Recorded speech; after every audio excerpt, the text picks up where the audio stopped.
May kumakalat na panganib sa dilim at hindi pa alam ng ating mga bida kung gaano nakalapit ito. Panoorin niyo ito hanggang huli dahil may isang desisyon dito na baka magbago ng buong takbo ng kwento. Time's up, game over. I see right through your lies. Time's up, game over. They'll know what's real inside. Time's up, game over.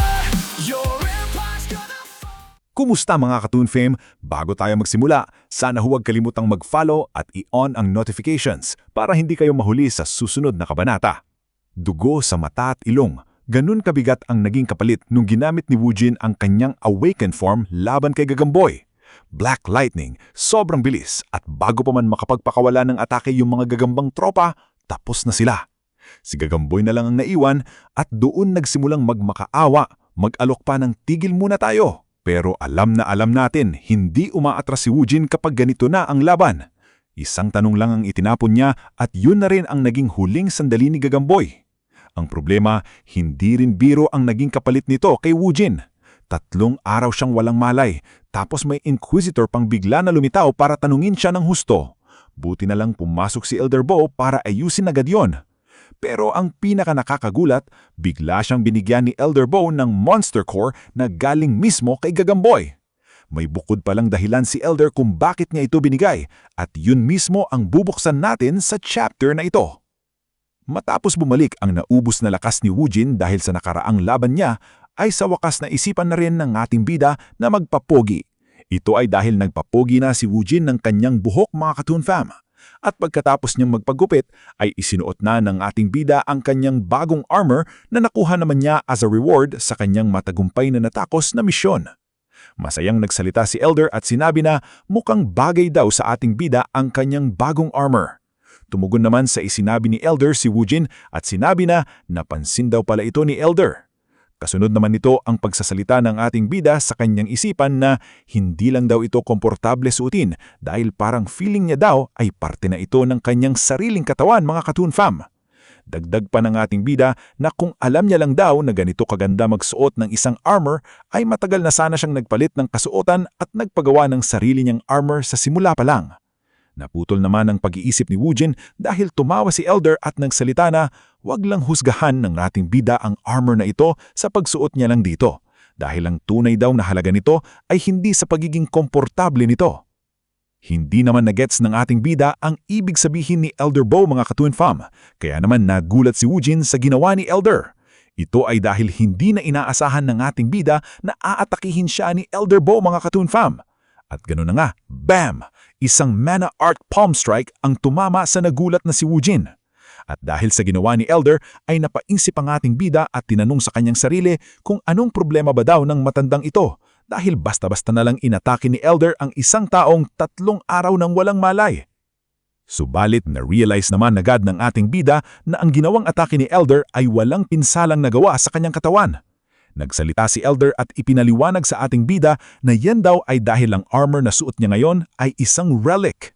Ang relic mga Katoon Fam ay isang magical item na palalakas ng mana. Bihirang-bihira lang ang mga ganitong uri ng item at mataas ang halaga nito guys.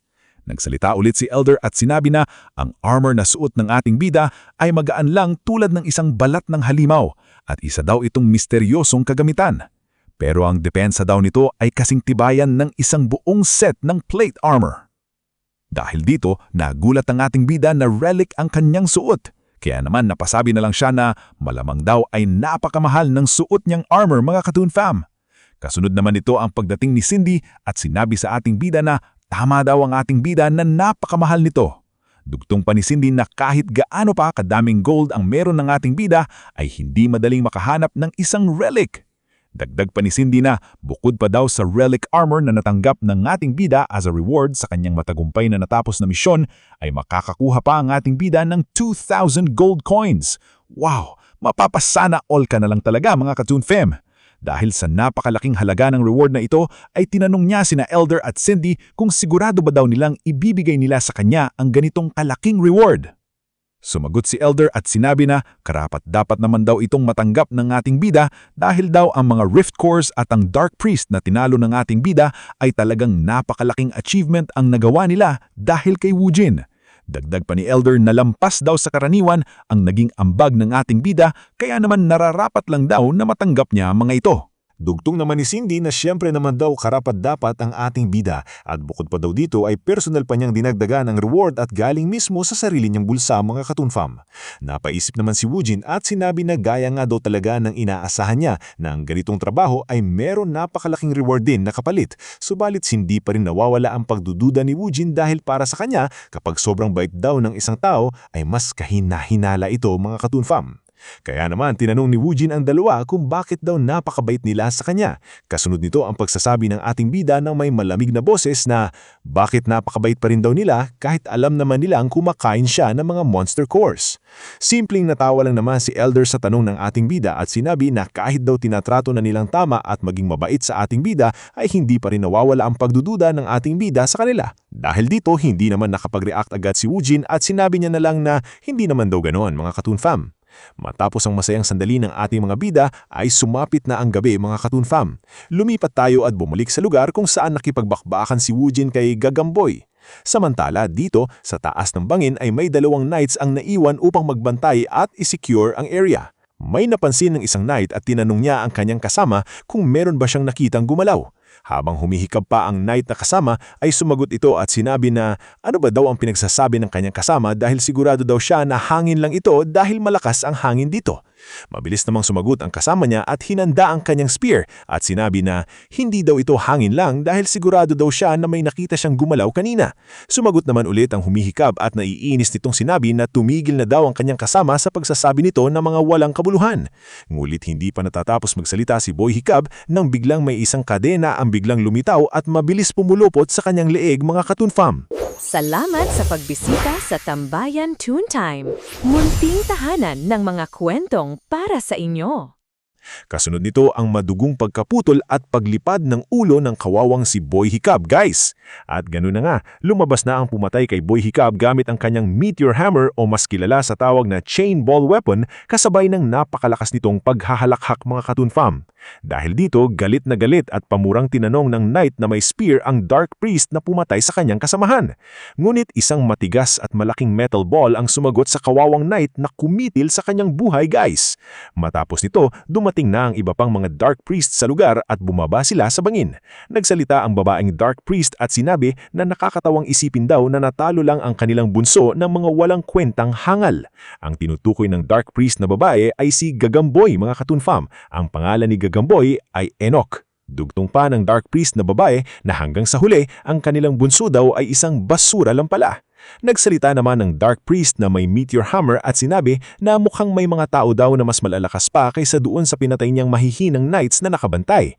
Sumagot naman ng Dark Priest na nakamaskara na hindi na daw yan importante pa dahil inaasahan naman daw talaga nilang matatalo ang kanilang bunso. Dugtong pa ng nakamaskara na dahil hanggang doon lang naman daw kasi talaga ang ginawa nilang plano. Kasunod ito ang pagtatanong ng nakamaskara sa kanyang mga kasamahan kung ready na ba sila para magpatuloy sila sa kanilang ginagawa. Kasabay nito ang paglapat ng kanyang kamay sa isang pader at paggamit niya ng isang mana arts na kahawig ng kakayahan ni Elder Bow mga katunfam. At gano'n na nga, ginamit ng nakamaskara ang isang teknik na katulad sa Mind's Eye ni Elder Bow. Dahil dito, nag-react ang pader at lumabas ang isang magic sigil at pag-activate ng mga magic runes. Ang pader na hinawakan ng nakamaskara ay isa palang pintuan mga katunfam at ito ay bumukas dahil sa ginawa ng nakamaskara. Kasunod naman nito ang pagsasalita ulit ng nakamaskara at matatag na sinabi na panahon na daw na isakatuparan nila ang kanilang plano. Lilipulin daw nila ang bawat isa sa mga hangal na mga tao. At dito makikita natin na ang sikretong silid sa likod ng pader sa bangin ay isang laboratory kung saan isinasagawa ng mga Dark Priests ang eksperimento sa mga tao upang lumikha ng abominations. Balikan ulit natin ang ating mga bida mga katunfam. Dito, isang meeting ang ginagawa ni na Elder Bow, Cindy at Woojin. Nagsalita si Elder at sinabi na alam naman daw niya na wala siyang karapatan upang pagsabihan ng ating bida at sa totoo lang daw ay siya pa ngayon ang may hinihinging pabor sa ating bida. Dagdag pa ni Elder na pakiusap daw at pahintulutan ni Jin na gamitin nila ang pambihirang kapangyarihan ng ating bida para sa kapakanan ng buong sangkatauhan. Napaisip naman si Woojin at sinabi sa kanyang sarili na akala daw niya ay ito-torture siya kapag malaman nila na kumakain siya ng mga monster cores. Pero sa halip daw ay nakikiusap pa sila para gamitin niya ang kapangyarihan ito para tulungan ang mga tao. Kasunod nito ang pagbuntong hininga at pagngiti ng aping bida dahil nag-aalala lang pala daw ng walang dahilan at ang tanging nararamdaman na lang daw ngayon ng ating bida ay matinding pasasalamat mga Katoon Fam. Tumugon si Woojin sa pakiusap ni Elder at tinanong niya ang matanda kung meron pa ba daw nakakaalam ng kanyang sikreto. Sumagot naman si Elder at sinabi na wala na daw ibang makakaalam bukod sa kanilang dalawa ni Cindy. Dugtong naman ni Cindy na dahil sa tingin daw niya na walang ibang tao ang magre-react ng katulad sa ginawa nila ni Elder at Cindy. Sumang-ayon naman dito ang ating bida mga Katoon Fam. Kasunod nito ang pagtatanong ni Woojin kung ano nga ba daw talaga ang gustong ipagawa ng dalawa sa kanya. Dahil dito, nilapag ni Elder Bo ang core ni Gagamboy sa mesa at mabilis naman itong nakilala ni Woojin mga Katoon Fam. Nagsalita si Elder Bo ng mahinahon at sinabi na sa pagkakaalam niya daw ay kapag kumain ng isang tao ng Monster Core ay may chance daw na makuha ng kumain ng Monster Core ang memories ng nagmamay-ari ng Monster Core. Dagdag pa ni Elder na totoo daw ang tsansa ay sobrang napakababa talaga pero kung ang core daw ay originally galing sa isang tao, kasunod nito ang pagsasalita ni Elder ng may matatag na boses na ang tsansa naman daw nito ay sobrang tumataas. Dahil dito, napagtanto ni Woojin na ito ang dahilan kung bakit niya nakita ang memories ng anak ng Golden Bug noong kinain niya ang nakuha niyang core matapos niya itong talunin mga Katoon Fam. Kasunod nito ang pagtatanong ni Woojin kay Elder na kung ang gustong mangyari daw nila ngayon ay kainin niya ang core ni Gagamboy ngayon para malaman nila ang impormasyon sa mga Dark Priests. Sumang-ayon naman dito sila Cindy at Elder kasabay ng pagsasabi ni Elder Bo na umaasa daw sila sa ating bida. Dahil sa sinagot ng dalawa ay masayang tinitigan ni Woojin ang Monster Core sa kanyang kamay kasabay ng pagsasabi sa kanyang isipan na hindi lang daw siya nakakita ng isang tao na kayang kausapin ng maluwag sa loob, nakakain pa daw siya ng Monster Core na hindi niya nakuha dahil sa pagkawalan niya ng malay matapos ang laban mga Katoon Fam. Kasunod nito ang masayang pagtugon ni Woojin sa pakiusap ng dalawa na wala na daw siyang choice pa kundi kainin ang Monster Core na ito para sa kapakanan ng sangkatauhan daw siyempre. At gano'n na nga, nagsimula ng magmukbang si Woojin ng core na binigay sa kanya at gaya ng sinabi ni Elder Bo ay matagumpay nang nakuha ng ating bida ang memories ni Gagamboy mga Katoon Fam. Dito, nakikiusap si Gagamboy at nagmamakaawa sa babaeng Dark Priest na gusto niya rin daw mapili dahil sawa na daw siyang mamuhay sa walang kwentang buhay niya. Gusto daw ni Gagamboy ng isang tunay na kapangyarihan, isang kapangyarihan daw na kayang lumamon ng lahat mga Katoon Fam. Sumagot naman ang Dark Priest at sinabi na kung ganun daw ay patunayan ni Gagamboy ang sinasabi niya sa kanya. Kasabay nito ang pag-abot ng babaeng Dark Priest ng isang vial na naglalaman ng karma. Matapos ang memories na ito ay nagising na si Woojin mga Katoon Fam. Habang nakahiga pa ang ating bida ay nag-aalalang nagtanong si Elder kung okay lang ba talaga ang ating bida. Bumangon si Woojin at sumagot sa tanong ni Elder na okay lang naman daw siya. Dagdag pa ng ating bida habang napawis pa rin ito na nalaman niya na daw ang susunod na plano ng mga Dark Priests. Ano nga ba ang nalamang plano ng mga Dark Priests? Sapat na kaya ito para mapigilan ni Woojin ang kanilang masamang balak o huli na ang lahat bago pa man sila makahanda? Alamin na lang natin sa susunod na chapter mga Katoon Fam. Abangan! Maraming salamat po sa mga nanood at nakinig sa kwentong ito. Kung nagustuhan nyo, can I get a like and subscribe from you? Malaking bagay at tulong po ito para mag-grow ang munting channel na ito. Don't hesitate to leave a comment na rin po. Again, thank you very much mga Katoon Fam. Before I finish this fight, quick plug, subscribe to my channel or you'll miss how it ends.